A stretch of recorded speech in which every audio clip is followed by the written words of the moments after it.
Alcantara for his parents' jobs. His parents are aerospace engineers, and it talks in the story about what they do. They build things that go into air and space. Okay, so they work on spacecraft. And so right now, they are actually designing a parachute to slow a spacecraft down in space. And so Paolo has made a new friend, which is Lucas. Lucas is really persistent. Paolo didn't really want to be friends with him at first. But Lucas was persistent, and now they're trying to get a fruit that is native to Brazil called capuacu out of the tree without it breaking. Okay, so they tried one time, they tried just dropping it, it hit the ground, and it splattered everywhere. Okay, so now they're thinking they can use what they call a paracaídas, that's a Portuguese word for parachute, to maybe get the capuacu out of the tree without it breaking. So that's kind of where we are right now. So as I'm reading, see if you can pick out the other steps of the engineering design process. We've got the ask part, how can we get the capuacu out of the tree without it breaking? And now we're going to move into how they imagine, plan, create, and then improve. Those are the last 4 steps of the engineering design process. Chapter 6, a paracaídas plan. As the boys jogged toward Paolo's house, Paolo remembered something he'd heard May and Pi talk about 100 times at the dinner table. You know, Paolo said, real engineers have to fix and change the technologies they design all the time. Yeah, but they work on important technologies like spaceships and stuff, Lucas said. We're just working on a little paracaídas. It's still a technology, though, Paolo said. I always says that a technology is anything, system, or process that people design to help solve a problem. If we design our paracaídas well, it will help us solve the problem of getting the capuacu out of the tree without it smashing. That will be the hard part, figuring out how to design it so it works, Lucas said. Paolo had a sudden flash. We can use the engineering design process. The what? Lucas asked. It's the way my parents solve problems at work, Paolo said. We can ask May and Pi about it when we get home. When the boys reached the yard, the paracaídas was still on the step where Paolo had left it. Paolo held up the paracaídas for Lucas to see. There really are only 3 parts, he said. The top is the canopy, the suspension lines are in the middle, and the load is at the bottom. The load is the weight that it's carrying. So we need all 3 parts, Lucas said, but we could change some things about them, like the canopy's material. Or its shape, Paolo said. It sounds just like I'm at work, May said as she stepped outside. What are you boys up to? Paolo explained his plan to redesign the paracaídas and gather the capuacu. And I told Lucas about the engineering design process, but I couldn't remember all the steps. That will really be helpful as you're designing, May said. First, you need to ask questions like the question about size, shape, and materials I heard you asking. I asked Paolo a bunch of questions about drag and atmosphere, too. Great, said May. It sounds like you're almost ready to start the next step, imagine. You imagine lots of different solutions, then choose one and make a detailed plan. Then you create your paracaídas, test it, and improve it. So you use all those steps in your job, Lucas asked.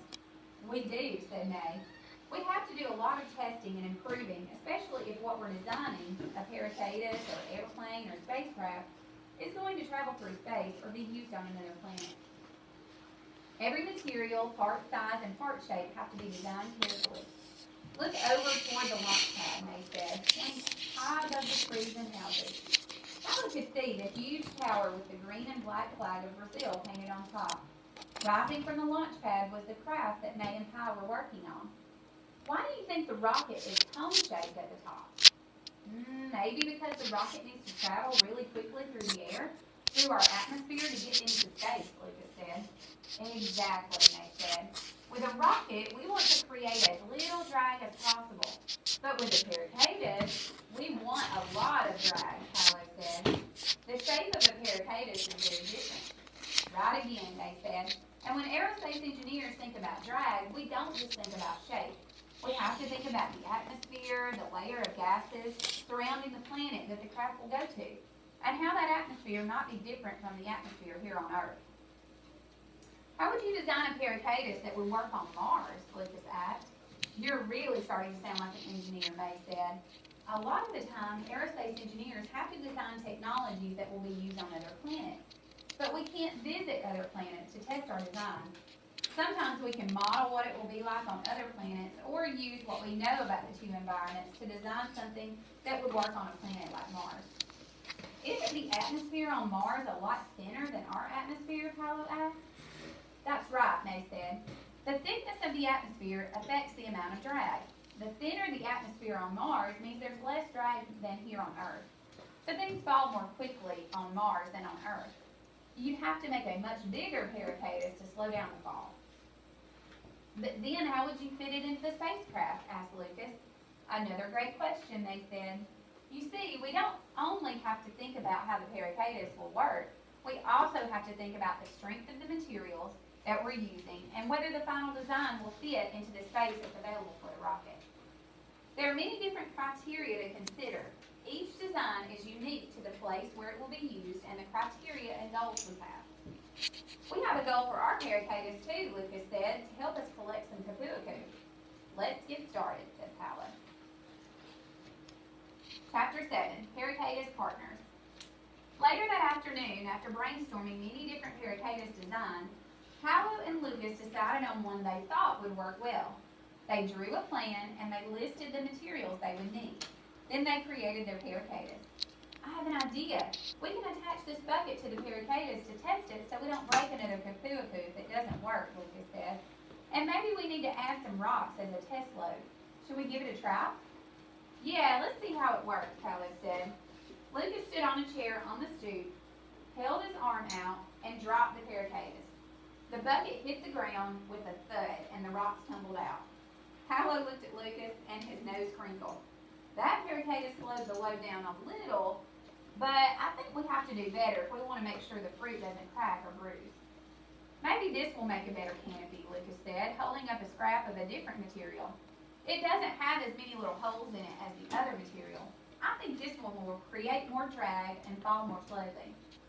I think you're right, Paolo said. Let's redesign it using that material.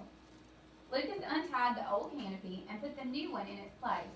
I just have to attach a few suspension lines to it and then we can test it, Lucas said. His brow wrinkled as he concentrated on tying a knot.